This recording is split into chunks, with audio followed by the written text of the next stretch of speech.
ಕಡೆಯಲ್ಲಿ ಟಗರು ಬಂಡೆ ಪವರ್ ಶೇರಿಂಗ್ ಫೈಟ್ ಜೋರಾಗಿ ನಡೀತಾ ಇದೆ. ನವೆಂಬರ್ನಲ್ಲಿ ರಾಜ್ಯ ಕಾಂಗ್ರೆಸ್ನಲ್ಲಿ ಕ್ಷಿಪ್ರ ಕ್ರಾಂತಿ ಫಿಕ್ಸ್. ಕೈ ಬಡಿಯಲ್ಲಿ ಟಗರು ಬಂಡೆ ಪವರ್ ಶೇರಿಂಗ್ ಫೈಟ್. ನವೆಂಬರ್ನಲ್ಲಿ ರಾಜ್ಯ ಕಾಂಗ್ರೆಸ್ನಲ್ಲಿ ಕ್ಷಿಪ್ರ ಕ್ರಾಂತಿ ಫಿಕ್ಸ್. ಹಾಗಾದ್ರೆ ಹೈಕಮಾಂಡ್ ನಡೆಗೆ ಡಿಸಿಎಂ ಡಿಕೆಶಿ ಒಳಗೊಳಗೆ ಕೋತ ಕೋತ ಅಂತ ಕುದಿತಾ ಇದ್ದಾರೆ. ಹೈಕಮಾಂಡ್ಗೆ ಡೆಡ್ ಲೈನ್ ಕೊಟ್ರ ಕನಕಪುರ ಬಂಡೆ. ಹಾಗಾದ್ರೆ ನವೆಂಬರ್ 21ರ ಒಳಗೆ ಸಿಎಂ ಗದ್ದುಗೆಗೆ ಡಿಕೆಶಿ ಡೆಡ್ ಲೈನ್ ಕೊಟ್ಟಿದ್ದಾರೆ. ನವೆಂಬರ್ 21ರ ಒಳಗೆ ವರಿಷ್ಠರು ತೀರ್ಮಾನ ಮಾಡಬೇಕು, ಇಲ್ಲದಿದ್ರೆ ನನ್ನ ದಾರಿ ನನ್ನದು ಅಂತ ಡಿಕೆ ಖಡಕ್ ಎಚ್ಚರಿಕೆ. ಪಕ್ಷ ಬಿಡುವ ಎಚ್ಚರಿಕೆ ರವಾನಿಸಿದ್ರ ಹಾಗಾದ್ರೆ ಟ್ರಬಲ್ ಶೂಟರ್. ಕೈ ಪಡೆಯಲ್ಲಿ ಟಗರು ಬಂಡೆ ಪವರ್ ಶೇರಿಂಗ್ ಫೈಟ್ ಜೋರಾಗಿ ನಡೀತಾ ಇದೆ. ಅದರ ನಡುವೆ ಯತೀಂದ್ರ ಸಿದ್ದರಾಮಯ್ಯ ಕೊಟ್ಟಂತಹ ಹೇಳಿಕೆ ಕೂಡ ಬಹಳಷ್ಟು ಚರ್ಚೆಗೆ ಗ್ರಾಸ ಆಗಿದೆ. ಇದರ ಜೊತೆಗೆ ನವೆಂಬರ್ ಕ್ರಾಂತಿ ಆಗಿರಬಹುದು, ಸಂಪುಟ ಪುನರ್ರಚನೆ ವಿಚಾರ ಆಗಿರಬಹುದು, ಕಾಂಗ್ರೆಸ್ ಪಾಳ್ಯದಲ್ಲಿ ಸದ್ಯಕ್ಕೆ ಕೋಲಾಹಲವನ್ನೇ ಸೃಷ್ಟಿ ಮಾಡಿದೆ. ಒಂದು ಕಡೆ ಸಿಎಂ ಸಿದ್ದರಾಮಯ್ಯ ಅವರ ಬಣದವರು ಸಿಎಂ ಸಿದ್ದರಾಮಯ್ಯ ಅವರ ಪರವಾಗಿ ಬ್ಯಾಟಿಂಗ್ ಅನ್ನ ಮಾಡ್ತಾ ಇದ್ದಾರೆ. ಮತ್ತೊಂದು ಕಡೆ ಡಿಸಿಎಂ ಡಿಕೆ ಶಿವಕುಮಾರ್ ಅವರ ಬಣದವರು ಡಿಸಿಎಂ ಡಿಕೆ ಶಿವಕುಮಾರ್ ಅವರ ಪರವಾಗಿ ಬ್ಯಾಟಿಂಗ್ ಅನ್ನ ಮಾಡ್ತಾ ಇದ್ದಾರೆ. ಮತ್ತೊಂದು ಕಡೆ ಯತೀಂದ್ರ ಸಿದ್ದರಾಮಯ್ಯ ಕೊಟ್ಟಂತಹ ಹೇಳಿಕೆಯನ್ನ ಸಿಎಂ ಸಿದ್ದರಾಮಯ್ಯ ಆಪ್ತ ವಲಯದವರು ಸಮರ್ಥನೆಯನ್ನ ಮಾಡಿಕೊಳ್ತಾ ಇದ್ದಾರೆ. ಇದರ ಜೊತೆಗೆ ಹೈಕಮಾಂಡ್ ಅನ್ನು ಕೂಡ ಡಿಸಿಎಂ ಡಿಕೆ ಶಿವಕುಮಾರ್ ಅವರು ಭೇಟಿ ಮಾಡುವ ಕೆಲಸಕ್ಕೂ ಕೂಡ ಮುಂದಾಗಿದ್ರು. ಹಾಗಾಗಿ ಸದ್ಯಕ್ಕೆ ಏನೆಲ್ಲ ಬೆಳವಣಿಗೆ ಆಗುತ್ತೆ ಕಾಂಗ್ರೆಸ್ನಲ್ಲಿಂದ ನೋಡಬೇಕಾಗತ್ತೆ.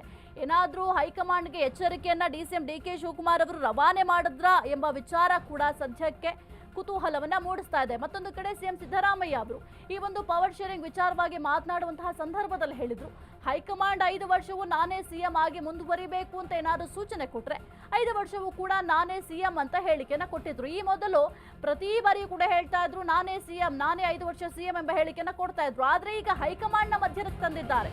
ನವೆಂಬರ್ ಕ್ರಾಂತಿ, ಸಿಎಂಗೂ ಹೈಕಮಾಂಡ್ಗೂ ಸಂದೇಶವನ್ನ ಡಿಕೆ ಶಿವಕುಮಾರ್ ಅವರು ರವಾನಿಸಿದ್ರ ಹಾಗಾದ್ರೆ ಡೆಡ್ ಲೈನ್ ದಿನಾಂಕಕ್ಕೆ ತಾನೇ ಸಿಎಂ ಆಗ್ಬೇಕು ಎಂದಿರುವ ಡಿಕೆ ಸಿಎಂ ಆಪ್ತರೊಬ್ಬರಿಗೆ ಕರೆ ಮಾಡಿದ್ರ ಡಿಕೆ ಶಿವಕುಮಾರ್. ಹಾಗಾದ್ರೆ ನವೆಂಬರ್ 21ರಂದು ತಾನೇ ಸಿಎಂ ಆಗಿರಬೇಕು ಅಂತ ಡಿಕೆ ಶಿವಕುಮಾರ್ ಹೇಳಿದ್ದಾರೆ. ಸಿಎಂ ಆಪ್ತರೊಬ್ಬರಿಗೆ ಕರೆ ಮಾಡಿ ಡೆಡ್ ಲೈನ್ ಸಂದೇಶವನ್ನ ರವಾನೆ ಮಾಡಿದ್ರ.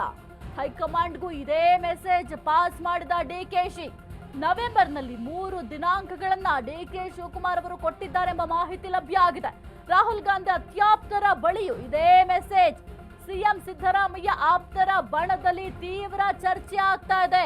ಹೊಸ ಚರ್ಚೆಯನ್ನ ಹುಟ್ಟು ಹಾಕಿದ ಡಿಕೆ ಶಿವಕುಮಾರ್ ಅವರ ಈ ಒಂದು ಡೆಡ್ ಲೈನ್ ನವೆಂಬರ್ ಕ್ರಾಂತಿ. ಇನ್ನು ಸಿದ್ದರಾಮಯ್ಯಗೆ ಡಿಕೆಶಿ ಸ್ಪಷ್ಟ ಸಂದೇಶವನ್ನ ರವಾನಿಸಿದ್ರ ಎಂಬ ಪ್ರಶ್ನೆ ಕೂಡ ಮೂಡ್ತಾ ಇದೆ. ಇನ್ನು ಸಿಎಂಗೂ ಹೈಕಮಾಂಡ್ಗೂ ಸಂದೇಶವನ್ನ ಡಿಕೆ ಶಿವಕುಮಾರ್ ಅವರು ರವಾನಿಸಿದಂತೆ ಕಾಣ್ತಾ ಇದೆ. ಯಾಕೆಂತಂದ್ರೆ ಹೈಕಮಾಂಡ್ ಭೇಟಿಗೆ ಬಹಳ ಕಸರತ್ತನ್ನ ಮಾಡಿದ್ರು. ಇದರ ಜೊತೆಗೆ ಎಲ್ಲವನ್ನು ಕೂಡ ಹೈಕಮಾಂಡ್ ಗಮನಿಸ್ತಾ ಇದೆ. ಜೊತೆಗೆ ನನ್ನ ಕೆಲಸ ಏನಿದೆ ಅದನ್ನ ಮಾತ್ರ ನಾನು ಮಾಡ್ತೀನಿ, ಪ್ರತಿಫಲ ಭಗವಂತನಿಗೆ ಬಿಟ್ಟಿದ್ದು ಅಂತ ಪ್ರತಿ ಬಾರಿ ಹೇಳ್ತಾ ಇದ್ರು. ಆದ್ರೆ ಈ ಬಾರಿ ಪವರ್ ಶೇರಿಂಗ್ ವಿಚಾರ ಪ್ರಸ್ತಾಪ ಆದಾಗಿನಿಂದಲೂ ಕೂಡ ಎಲ್ಲೂ ಕೂಡ ಈ ಒಂದು ವಿಚಾರದ ಬಗ್ಗೆ ಪ್ರಸ್ತಾಪ ಮಾಡಿರಲಿಲ್ಲ. ಜೊತೆಗೆ ಯಾವುದೇ ರೀತಿಯ ರಿಯಾಕ್ಟ್ ಕೂಡ ಮಾಡಿರಲಿಲ್ಲ. ಆದ್ರೆ ಗುಟ್ಟಾಗಿ ಹೈಕಮಾಂಡ್ ಭೇಟಿಗೆ ಅಂತ ಹೋಗಿದ್ರು. ದಿಢೀರಂತ ಹೈಕಮಾಂಡ್ ಭೇಟಿ ಮಾಡುವಂತಹ ಸನ್ನಿವೇಶ ಏನಿತ್ತು ಎಂಬ ಪ್ರಶ್ನೆ ಕೂಡ ಹುಟ್ಟು ಹಾಕಿತ್ತು. ಇದರ ಜೊತೆಗೆ ಈಗ ಹೈಕಮಾಂಡ್ಗೆ ಏನಾದ್ರೂ ಡಿಕೆ ಶಿವಕುಮಾರ್ ಅವರು ಡೆಡ್ ಲೈನ್ ಕೊಟ್ರಾ ಎಂಬ ಪ್ರಶ್ನೆ ಕೂಡ ಸದ್ಯಕ್ಕೆ ಮೂಡ್ತಾ ಇದೆ. ಇನ್ನು ನವೆಂಬರ್ 21ರಂದು ತಾನೇ ಸಿಎಂ ಆಗಿರಬೇಕು ಅಂತ ಡಿಕೆ ಶಿವಕುಮಾರ್ ಅವರು ಡೆಡ್ ಲೈನ್ ಕೊಟ್ಟಿರುವ ಸಾಧ್ಯತೆ ಕೂಡ ದಟ್ಟವಾಗಿ ಕಾಣ್ತಾ ಇದೆ. ಆದ್ರೆ ಇಷ್ಟು ದಿನ ಏನು 2 ವರ್ಷ ಪವರ್ ಶೇರಿಂಗ್ ಆಗಿದೆ ಅಂತ ಸಾಕಷ್ಟು ಚರ್ಚೆ ಆಗ್ತಾ ಇತ್ತಲ್ಲ, ಕೇವಲ ಕಾಂಗ್ರೆಸ್ನಲ್ಲಿ ಮಾತ್ರ ಈ ಒಂದು ವಿಚಾರ ಚರ್ಚೆ ಆಗ್ತಾ ಇರಲಿಲ್ಲ, ಬಿಜೆಪಿಯಲ್ಲೂ ಕೂಡ ಈ ಒಂದು ವಿಚಾರದ ಬಗ್ಗೆ ಚರ್ಚೆ ಆಗ್ತಾ ಇತ್ತು. ಹಾಗಾಗಿ ಇನ್ನೇನು 2 ವರ್ಷ ಆಗ್ತಾ ಇದೆ. ಹಾಗಾಗಿ ಏನಾದ್ರೂ ಡೆಡ್ ಲೈನ್ ಕೊಟ್ರ ಹೈಕಮಾಂಡ್ಗೆ ಎಂಬ ಪ್ರಶ್ನೆ ಕೂಡ ಮೂಡ್ತಾ ಇರುವಂತದ್ದು. ಈ ಒಂದು ವಿಚಾರ ಸಿಎಂ ಸಿದ್ದರಾಮಯ್ಯ ಆಪ್ತ ವಲಯದಲ್ಲಿ ಬಹಳ ಚರ್ಚೆ ಆಗ್ತಾ ಇದೆ. ಡಿಕೆ ಶಿವಕುಮಾರ್ ಡೆಡ್ ಲೈನ್ ಕೊಟ್ಟಿರುವ ವಿಚಾರ ಬೆಂಗಳೂರಿನಲ್ಲಿ ಎಚ್ಸಿ ಮಹದೇವಪ್ಪ ರಿಯಾಕ್ಟ್ ಮಾಡಿದ್ದಾರೆ. ದೊಡ್ಡವರ ವಿಷಯ ನನಗೇನ್ ಗೊತ್ತಾಗತ್ತೆ ಸರ್ ಅಂತ ರಿಯಾಕ್ಟ್ ಮಾಡಿದ್ದಾರೆ ಬೆಂಗಳೂರಿನಲ್ಲಿ ಎಚ್ಸಿ ಮಹದೇವಪ್ಪ ಅವರು. ಡೆಡ್ ಲೈನ್ ಕೊಟ್ಟಿದ್ದು ನನಗೆ ಹೇಗೆ ಗೊತ್ತಾಗುತ್ತೆ? ಈ ವಿಚಾರ ಹೈಕಮಾಂಡ್ಗೆ ಗೊತ್ತಿರುವ ವಿಷಯ, ನನಗೆ ಹೆಂಗ್ ಗೊತ್ತಿರುತ್ತೆ ಅಂತ ಪ್ರಶ್ನೆ ಮಾಡುವ ಕೆಲಸವನ್ನ ಮಾಡಿದ್ದಾರೆ. ಡಿಕೆಶಿ ಡೆಡ್ ಲೈನ್ ಸುಳಿವು ಬಿಟ್ಟು ಕೊಡದ ಸಚಿವರು. ಡಿಕೆ ಶಿವಕುಮಾರ್ ಡೆಡ್ ಲೈನ್ ಕೊಟ್ಟಿರುವ ವಿಚಾರಕ್ಕೆ ಸಂಬಂಧಪಟ್ಟಂತೆ ಇದೀಗ ಬೆಂಗಳೂರಿನಲ್ಲಿ ಎಚ್ಸಿ ಮಹದೇವಪ್ಪ ಅವರು ಪ್ರತಿಕ್ರಿಯೆಯನ್ನ ಕೊಟ್ಟಿದ್ದಾರೆ. ಡಿಕೆಶಿ ಡೆಡ್ ಲೈನ್ ಸುಳಿವು ಬಿಟ್ಟು ಕೊಡ್ತಾ ಇಲ್ಲ. ಹಾಗಾದ್ರೆ ಏನ್ ಹೇಳಿದ್ದಾರೆ ಎಚ್ಸಿ ಮಹದೇವಪ್ಪ ಅವರು ನೋಡೋಣ. ಸರ್ ಅದು ನನಗೇನು ಗೊತ್ತು ಸರ್, ದೊಡ್ಡ ದೊಡ್ಡ ವಿಷಯ ನನಗೇನು ಗೊತ್ತಾಗುತ್ತೆ. ಚೀಫ್ ಮಿನಿಸ್ಟರು, ನಮ್ಮ ಅಧ್ಯಕ್ಷರು, ಹೈಕಮಾಂಡ್ ಗೊತ್ತಿರೋ ವಿಷಯ ಸರ್. ಜೊತೆಗೆ ಸರ್ ಅದು ನನಗೇನು ಗೊತ್ತು ಸರ್, ದೊಡ್ಡ ದೊಡ್ಡ ವಿಷಯ ನನಗೇನು ಗೊತ್ತಾಗುತ್ತೆ. ಚೀಫ್ ಮಿನಿಸ್ಟರು, ನಮ್ಮ ಅಧ್ಯಕ್ಷರು, ಹೈಕಮಾಂಡ್ ಗೊತ್ತಿರೋ ವಿಷಯ ಸರ್. ಜೊತೆಗೆ ಸರ್ ಅದು ನನಗೇನು ಗೊತ್ತು ಸರ್, ದೊಡ್ಡ ದೊಡ್ಡ ವಿಷಯ ನನಗೇನು ಗೊತ್ತಾಗುತ್ತೆ. ಚೀಫ್ ಮಿನಿಸ್ಟರು, ನಮ್ಮ ಅಧ್ಯಕ್ಷರು, ಹೈಕಮಾಂಡ್ ಗೊತ್ತಿರೋ ವಿಷಯ ಸರ್. ಜೊತೆಗೆ ಸರ್ ಅದು ನನಗೇನು ಗೊತ್ತು ಸರ್, ದೊಡ್ಡ ದೊಡ್ಡ ವಿಷಯ ನನಗೇನು ಗೊತ್ತಾಗುತ್ತೆ. ಚೀಫ್ ಮಿನಿಸ್ಟರು, ನಮ್ಮ ಅಧ್ಯಕ್ಷರು, ಹೈಕಮಾಂಡ್ ಗೊತ್ತಿರೋ ವಿಷಯ ಸರ್. ಜೊತೆಗೆ ಸರ್ ಅದು ನನಗೇನು ಗೊತ್ತು ಸರ್, ದೊಡ್ಡ ದೊಡ್ಡ ವಿಷಯ ನನಗೇನು ಗೊತ್ತಾಗುತ್ತೆ. ರಾಜ್ಯ ಕಾಂಗ್ರೆಸ್ನಲ್ಲಿ ನವೆಂಬರ್ ಕ್ರಾಂತಿ ಜೋರಾಯಿತು. ಸಿಎಂ ಬದಲಾವಣೆ, ಸಚಿವ ಸಂಪುಟ ಸರ್ಜರಿ ವಿಚಾರ ಬಹಳ ಚರ್ಚೆಯನ್ನ ಮಾಡ್ತಾ ಇದ್ದಾರೆ. ಈ ಒಂದು ವಿಚಾರಕ್ಕೆ ಸಂಬಂಧಪಟ್ಟಂತೆ ಬಹಳ ಸದ್ದು ಕೂಡ ಮಾಡ್ತಾ ಇದೆ. ಒಂದು ಕಡೆ ನವೆಂಬರ್ ಕ್ರಾಂತಿ, ಇದರ ಜೊತೆಗೆ ಸಿಎಂ ಬದಲಾವಣೆ, ಇನ್ನು ಸಚಿವ ಸಂಪುಟ ಸರ್ಜರಿ ವಿಚಾರ ಬಹಳ ಸದ್ದನ್ನ ಮಾಡ್ತಾ ಇದೆ. ಸಿಎಂ ಸಿದ್ದರಾಮಯ್ಯರವರನ್ನ ಭೇಟಿಯಾಗಿದ್ದಾರೆ ಸತೀಶ್ ಜಾರಕಿಹೊಳಿ ಅವರು. ಬಹಳ ಕುತೂಹಲಕ್ಕೂ ಕೂಡ ಕಾರಣ ಆಗಿದೆ. ಸಂಪುಟ ಪುನರ್ರಚನೆ ಸೇರಿದಂತೆ ಹಲವು ವಿಚಾರ ಚರ್ಚೆ. ಕಾವೇರಿ ನಿವಾಸದಲ್ಲಿ ಭೇಟಿಯಾದ ಸತೀಶ್ ಜಾರಕಿಹೊಳಿ. ಸಿಎಂ ಭೇಟಿಯಾಗಿ ಸತೀಶ್ ಜಾರಕಿಹೊಳಿ ಮಹತ್ವದ ಚರ್ಚೆಯನ್ನ ಮಾಡಿದ್ದಾರೆ. ರಾಜ್ಯ ಕಾಂಗ್ರೆಸ್ನಲ್ಲಿ ನವೆಂಬರ್ ಕ್ರಾಂತಿ ಚರ್ಚೆ ಜೋರಾಗಿ ನಡೀತಾ ಇದೆ. ಒಂದು ಕಡೆ ಸಿಎಂ ಬದಲಾವಣೆ, ಸಚಿವ ಸಂಪುಟ ಸರ್ಜರಿ ವಿಚಾರ ಬಹಳ ಸದ್ದು ಮಾಡ್ತಾ ಇದೆ. ಇನ್ನು ಸಿಎಂ ಸಿದ್ದರಾಮಯ್ಯರವರನ್ನ ಸತೀಶ್ ಜಾರಕಿಹೊಳಿ ಅವರು ಭೇಟಿಯಾಗಿದ್ದಾರೆ. ಸಾಕಷ್ಟು ವಿಚಾರಗಳ ಬಗ್ಗೆ ಚರ್ಚೆಯನ್ನ ಮಾಡಿದ್ದಾರೆ. ಈಗ ಸದ್ಯಕ್ಕಂತೂ ಕಾಂಗ್ರೆಸ್ ಪಾಳ್ಯದಲ್ಲಿ ಕೇಳಿ ಬರ್ತಾ ಇರುವಂತಹ ವಿಚಾರ ಅಂತಂದ್ರೆ ಸಿಎಂ ಬದಲಾಗ್ತಾರೆ, ಸಿಎಂ ಬದಲಾವಣೆ ಆಗುತ್ತೆ, ಪವರ್ ಶೇರಿಂಗ್ ಆಗಿದೆ, ಇದೆಲ್ಲದರ ಬಗ್ಗೆ ಕೂಡ ಚರ್ಚೆಯನ್ನ ಮಾಡಿದ್ದಾರೆ. ಜೊತೆಗೆ ಸಂಪುಟ ಪುನರ್ರಚನೆಯ ವಿಚಾರವನ್ನು ಕೂಡ ಚರ್ಚೆ ಮಾಡಿರುವ ಸಾಧ್ಯತೆ ಇದೆ. ಯಾಕೆಂತಂದ್ರೆ ಈ ಒಂದು ಸಚಿವ ಸಂಪುಟ ಪುನರ್ರಚನೆಯ ಸಂದರ್ಭದಲ್ಲಿ ಕೆಲವೊಂದಿಷ್ಟು ಸಚಿವರಿಗೆ ಕೊಡಬೇಕಾಗತ್ತೆ, ಜೊತೆಗೆ ಹೊಸಬರಿಗೆ ಮಣೆ ಹಾಕುವ ಸಾಧ್ಯತೆ ಕೂಡ ಇದೆ. ಹಾಗಾಗಿ ಈ ಎರಡೂ ವಿಚಾರಗಳ ಬಗ್ಗೆ ಸದ್ಯಕ್ಕೆ ಚರ್ಚೆ ಮಾಡಿರುವ ಸಾಧ್ಯತೆ ಕೂಡ ಇದೆ.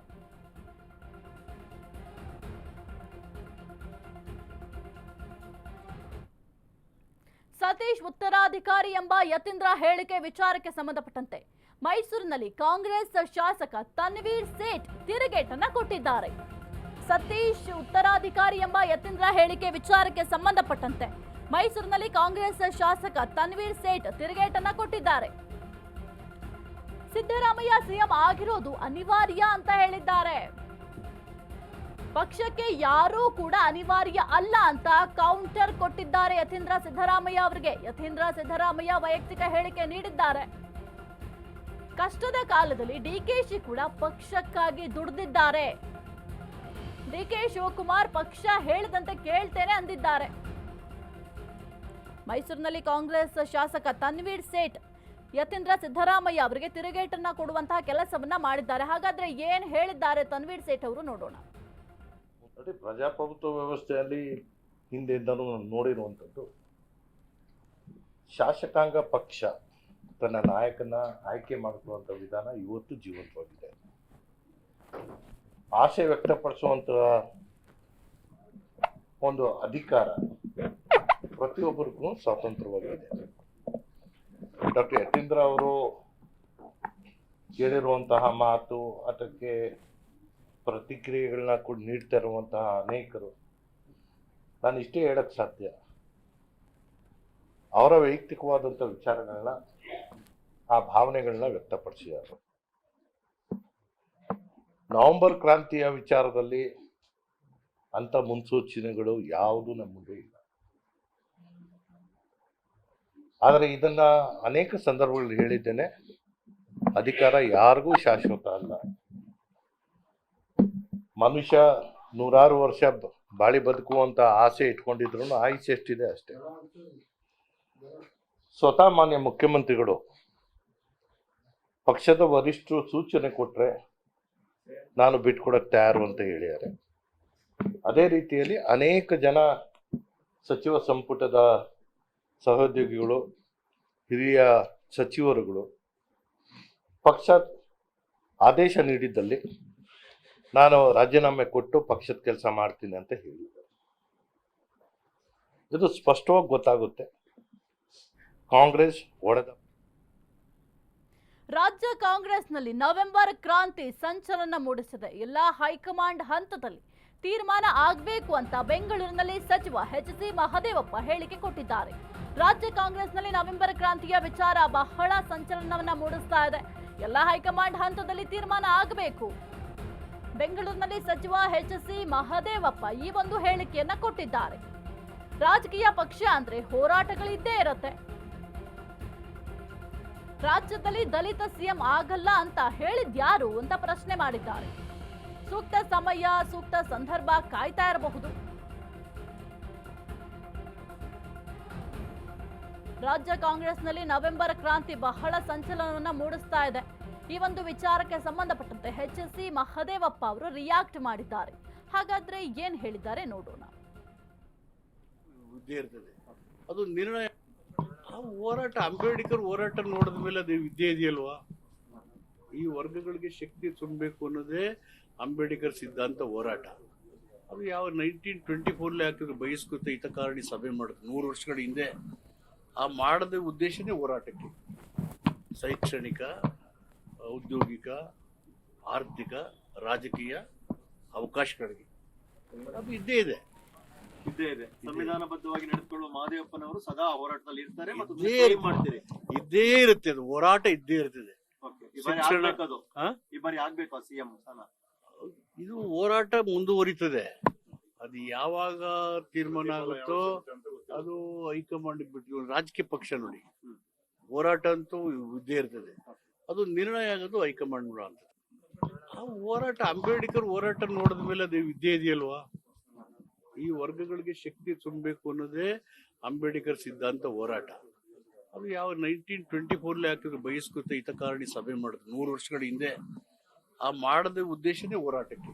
ಕೊಲೆ ಆರೋಪಿ ದರ್ಶನ್ ಪವಿತ್ರ ಸ್ನೇಹಿತರಲ್ವಾ? ಪವಿತ್ರ ಜೊತೆಗೆ ಮದುವೆಯಾಗಿದ್ರ ನಟ ದರ್ಶನ್? ಸಾಕಷ್ಟು ಜನರು ಈ ಒಂದು ಪ್ರಶ್ನೆಯನ್ನ ಮಾಡ್ತಾ ಇದ್ರು. ದರ್ಶನ್ ಮತ್ತು ಪವಿತ್ರ ಸಂಬಂಧ ಏನು? ಅವರಿಬ್ರು ಸ್ನೇಹಿತರ ಅಥವಾ ಮದುವೆಯಾಗಿದ್ದಾರಾ ಅಂತ ಪ್ರಶ್ನೆಯನ್ನ ಮಾಡ್ತಾ ಇದ್ರು. ಪವಿತ್ರ ಗೌಡ ಕತ್ತಲ್ಲಿ ತಾಳಿ ಇದೆ. ಕಾಟೇರನ ಕೈ ಹಿಡಿದಿದ್ರ ಆರೋಪಿ ಪವಿತ್ರ ಗೌಡ ಎಂಬ ಪ್ರಶ್ನೆ ಮೂಡ್ತಾ ಇದೆ. ಆ ಒಂದು ಫೋಟೋವನ್ನ ಗಮನಿಸಿದ್ರೆ ನೀವು ಕೂಡ ಇದೇ ರೀತಿ ಪ್ರಶ್ನೆ ಮಾಡ್ತೀರಾ. ಮದುಮಗನಂತೆ ದರ್ಶನ್ ರೆಡಿ ಆಗಿದ್ದಾರೆ. ದರ್ಶನ್ ಪವಿತ್ರ ಮದುವೆ ಫೋಟೋಸ್ ಈಗ ಭಾರಿ ವೈರಲ್ ಆಗ್ತಾ ಇದೆ. ಹೊಸ ಕಥೆ ಹೇಳ್ತಾ ಇದೆ ವೈರಲ್ ಆದಂತಹ ಹಳೆಯ ಫೋಟೋಗಳು. ಮದುವೆ ದಿನದ ಫೋಟೋಸ್ ಅಂತ ನೆಟ್ಟಿಗರು ಕಮೆಂಟ್ ಮಾಡ್ತಾ ಇದ್ದಾರೆ. ಇಬ್ಬರು ಮದುಮಕ್ಕಳಂತೆ ಕಂಗೊಳಿಸ್ತಾ ಇರುವ ಫೋಟೋ ಅದು. ನೋಡಿ, ನೀವು ಕೂಡ ಗಮನಿಸಿ ಆ ಒಂದು ಫೋಟೋವನ್ನ. ಆ ಒಂದು ಫೋಟೋದಲ್ಲಿ ಇಬ್ರು ಕೂಡ ಮದುಮಕ್ಕಳಂತೆ ರೆಡಿ ಆಗಿದ್ದಾರೆ. ಜೊತೆಗೆ ಪವಿತ್ರ ಕತ್ತಲಿ ತಾಲಿ ಕೂಡ ಇದೆ. ಹಾಗಾಗಿ ಸಾಕಷ್ಟು ಅನುಮಾನವನ್ನು ಕೂಡ ಈ ಒಂದು ಫೋಟೋ ಮೂಡಿಸ್ತಾ ಇದೆ. ಸಾಕಷ್ಟು ಜನರು ಪ್ರಶ್ನೆಯನ್ನ ಮಾಡ್ತಾ ಇದ್ರು, ಪವಿತ್ರ ಗೌಡ ಮತ್ತು ದರ್ಶನ್ ಸಂಬಂಧ ಏನು? ಅವರಿಬ್ರು ಸ್ನೇಹಿತರ ಅಥವಾ ಏನಿತ್ತು ಅವರ ನಡುವೆ ಇಂತಹ ಸಂಬಂಧ ಅಂತ ಸಾಕಷ್ಟು ಜನರು ಪ್ರಶ್ನೆಯನ್ನ ಮಾಡ್ತಾ ಇದ್ರು. ಆದ್ರೆ ಈ ಒಂದು ಫೋಟೋಸ್ ಸದ್ಯಕ್ಕೆ ಸೋಷಿಯಲ್ ಮೀಡಿಯಾದಲ್ಲಿ ಹಲ್ಚಲ್ ಎಬ್ಬಿಸ್ತಾ ಇದೆ. ಈ ಒಂದು ಫೋಟೋದಲ್ಲಿ ಪವಿತ್ರ ಗೌಡ ಮತ್ತು ದರ್ಶನ್ ಮದುಮಕ್ಕಳಂತೆ ರೆಡಿ ಆಗಿದ್ದಾರೆ. ಜೊತೆಗೆ ಪವಿತ್ರ ಗೌಡ ಕತ್ತಲಿ ತಾಲಿ ಕೂಡ ಇದೆ. ಅದನ್ನು ಕೂಡ ನೀವು ಗಮನಿಸ್ತಾ ಇರಬಹುದು. ಮಾರ್ಕ್ ಮಾಡಿ ತೋರಿಸ್ತಾ ಇದ್ದೀವಿ. ಪವಿತ್ರ ಗೌಡ ಕತ್ತಲಿ ತಾಲಿ ಕೂಡ ಇದೆ. ಹಾಗಾಗಿ ಸಾಕಷ್ಟು ಅನುಮಾನಕ್ಕೆ ಈಗ ಎಡೆ ಮಾಡಿಕೊಡ್ತಾ ಇದೆ. ಇವರಿಬ್ರು ಸ್ನೇಹಿತರ ಅಥವಾ ಮದುವೆ ಆಗಿದ್ದಾರಾ ಅಂತ ಸಾಕಷ್ಟು ಜನರ ಕೇಳ್ತಾ ಇದ್ದಂತಹ ಪ್ರಶ್ನೆಗೆ ಈ ಒಂದು ಫೋಟೋ ಸಾಕ್ಷಿಯಾಗಿದೆ ಅಂತ ಹೇಳಬಹುದು.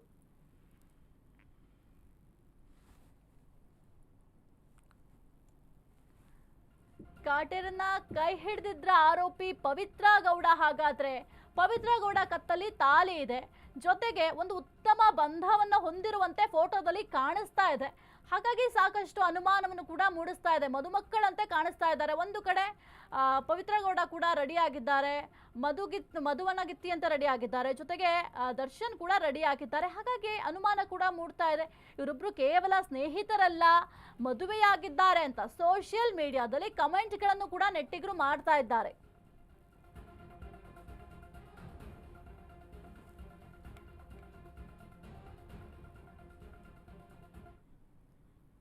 ಬೇಕಾಬಿಟ್ಟಿ ನೀವೇನಾದ್ರೂ ಕಸ ಎಸಿತಾ ಇದ್ರೆ ಬಹಳ ಹುಷಾರಾಗಿರಿ. ಯಾಕಂತಂದ್ರೆ GBA ಈಗ ನಿಮ್ಗೆ ಬಿಗ್ ಶಾಕ್ ಕೊಡ್ಲಿಕ್ಕೆ ನಿರ್ಧಾರ ಮಾಡ್ಕೊಂಡಿದೆ. ಬೇಕಾಬಿಟ್ಟಿ ಎಲ್ಲಂದ್ರಲ್ಲಿ ಕಸ ಎಸೆಯೋದು, ರೋಡ್ ಸೈಡ್ ಕಸ ಎಸೆಯೋದು ಅಥವಾ ಯಾವ್ದಾದ್ರು ಖಾಲಿ ಸೈಟ್ ಇದೆ ಅಂತಂದ್ರೆ ಅಲ್ಲಿ ಹೋಗಿ ಕಸ ಎಸೆಯೋದು ಮಾಡ್ತಾ ಇದ್ರೆ ಹುಷಾರಾಗಿರಿ. GBA ದಿಂದ ಮನೆ ಮುಂದೆ ಕಸ ಸುರಿಯುವ ಹಬ್ಬವನ್ನ ಮಾಡ್ತಾ ಇದ್ದಾರೆ. ನಿಮ್ಮ ಮನೆ ಮುಂದೆ ಬಂದು ಕಸ ಹಾಕ್ತಾರೆ. ಕಸ ಹಾಕಿದವರ ಮನೆ ಮುಂದೆ ಕಸವನ್ನ ಸುರಿತಾ ಇದ್ದಾರೆ. ಸಿಲಿಕಾನ್ ಸಿಟಿಯಲ್ಲಿ GBA ಘನ ತ್ಯಾಜ್ಯ ಅಭಿಯಾನ, ನೂತನ ಅಭಿಯಾನ ಇದು. ಗಂಗಾನಗರದಲ್ಲಿ ಮನೆ ಮುಂದೆ ಕಸವನ್ನ ಕಾರ್ಮಿಕರು ಸುರಿದಿದ್ದಾರೆ. ಇನ್ನು ಮುಂದೆ ರಸ್ತೆ ಬದಿಗಳಲ್ಲಿ ಕಸ ಎಸೆಯದಂತೆ ಎಚ್ಚರಿಕೆಯನ್ನ ಕೊಟ್ಟಿದ್ದಾರೆ. ದಂಡ ವಿಧಿಸಿ ನಂತರ ಖುದ್ದು GBAದಿಂದಲೇ ಕಸ ತೆರವನ್ನ ಮಾಡಲಾಗುತ್ತೆ. ಆ ದಂಡವನ್ನ ಕಟ್ಟಲೇಬೇಕು ನೀವು. 190 ಮನೆಗಳ ಮುಂದೆ ಕಸ ಸುರಿದು ಈ ಒಂದು ಜಾಗೃತಿ ಅಭಿಯಾನವನ್ನ ಮಾಡಿದ್ದಾರೆ. ಎಲ್ಲಂದ್ರಲ್ಲಿ ಬೇಕಾಬಿಟ್ಟಿಯ ಕಸ ಎಸ್ಬಿಡೋದು. ಕ್ಲೀನ್ ಸಿಟಿ ಮಾಡ್ತೀವಿ ಅಂತ ಒಂದ್ ಕಡೆ ಎಲ್ಲರೂ ಕೂಡ ಓಡಾಡ್ತಾ ಇದ್ದಾರೆ. ಅದರಲ್ಲಿ ನೀವು ಕಸ ಸುರಿಯೋದು ಬೇರೆ. ಮನೆ ಸ್ವಚ್ಛವಾಗಿ ಇಟ್ಕೊಂಡ್ರೆ ಸಾಲದು, ಸುತ್ತಮುತ್ತಲಿರುವಂತಹ ಪರಿಸರ ಕೂಡ ಬಹಳ ಸ್ವಚ್ಛವಾಗಿ ಇಟ್ಕೊಳ್ಬೇಕಾಗತ್ತೆ. ಸದ್ಯಕ್ಕೆ ಈ ಒಂದು ನೂತನ ಅಭಿಯಾನ ಎಷ್ಟರ ಮಟ್ಟಿಗೆ ಸಕ್ಸಸ್ ಆಗುತ್ತೆ ಅಂತ ಕೂಡ ನೋಡ್ಬೇಕಾಗತ್ತೆ. ಈಗ ಯಾರಾದ್ರೂ ಹೋಗಿ ಕಸ ಎಸೆದ್ರೆ ಅವ್ರ ಮನೆ ಮುಂದೆ ಹೋಗಿ ಕಸ ಸುರಿತಾರೆ. ನೀವು ಕೂಡ ದೃಶ್ಯಾವಳಿಯಲ್ಲಿ ಗಮನಿಸ್ತಾ ಇದ್ದೀರಾ. ಹೋಗಿ ರೋಡ್ ಸೈಡ್ ಅಲ್ಲಿ ಇವ್ರು ಕಸ ಎಸ್ಬಿಟ್ಟು ಬಂದಿದ್ರು. ಆ ಕಸವನ್ನ ತಗೊಂಡ್ ಬಂದು ಅವ್ರ ಮನೆ ಮುಂದೆ ಸುರಿದಿದ್ದಾರೆ. ಸರಿಯಾಗೇ ಮಾಡಿದ್ದಾರೆ. ಯಾಕೆಂತಂದ್ರೆ ಬೇಕಾಬಿಟ್ಟು ನೀವು ಕಸ ಎಸೆದ್ರೆ ಅದನ್ನ ಹೆಂಗ್ರಿ ಕ್ಲೀನ್ ಮಾಡೋದಕ್ಕಾಗತ್ತೆ? ಅದು ಸಪ್ರೇಟ್ ಕೂಡ ಮಾಡಿರೋದಲ್ಲ, ಎಲ್ಲಾ ಒಂದಕ್ಕೆ ಹಾಕಿ ಎಸ್ತಿರ್ತೀರಾ. ಎಲ್ಲ ಸಾರ್ವಜನಿಕರಿಗೂ ಇದೊಂದು ಪಾಠ. ಇನ್ನು ಮುಂದೆ ಯಾರೇ ಬೆಂಗಳೂರು ನಗರದ 5 ನಗರ ಪಾಲಿಕೆ ವ್ಯಾಪ್ತಿಯಲ್ಲಿ ಸುಮಾರು 5,000 ಆಟೋಗಳು ಪ್ರತಿದಿನ ಬೆಳಿಗ್ಗೆ ಮನೆ ಮನೆಗೆ ಹೋಗಿ ಮನೆ ಬಾಗಿಲಿಂದ ಸಾರ್ವಜನಿಕರಿಂದ ಕಸವನ್ನು ಸಂಗ್ರಹಿಸಿದ್ದಾವೆ. ಆದರೂ ಕೆಲವು ಸಾರ್ವಜನಿಕರು ನಮ್ಮ ಆಟೋ ಟಿಪ್ಪರ್ಗೆ ಕಸವನ್ನು ಕೊಡದೆ ರಸ್ತೆಯಲ್ಲಿ ಎಸೆದು ಹೋಗ್ತಿದ್ದಾರೆ. ನಾವು ಕಳೆದ 15 ದಿವಸದಿಂದ ನಮ್ಮ ಮಾರ್ಷಲ್ಗಳು, ಪೌರ ಕಾರ್ಮಿಕರು, ಜೂನಿಯರ್ ಹೆಲ್ತ್ ಇನ್ಸ್ಪೆಕ್ಟರು, ನಮ್ಮ ಇಂಜಿನಿಯರ್ಸು, ಇವು BK ಸೂಪರ್ವೈಸರ್, ಇವತ್ತೆಲ್ಲ ವಿಡಿಯೋ ಮಾಡಿದ್ದೀವಿ. ಮತ್ತು ಕೆಲವು ಕಡೆ ನಾವು CCTV ಇನ್ಸ್ಟಾಲ್ ಮಾಡಿದ್ದೀವಿ. ಇನ್ನೂ ಕೆಲವು ಸಾರ್ವಜನಿಕರು ನಮಗೆ ರಸ್ತೆಯಲ್ಲಿ ಕಸ ಎಸೆಯುತ್ತಾರೆ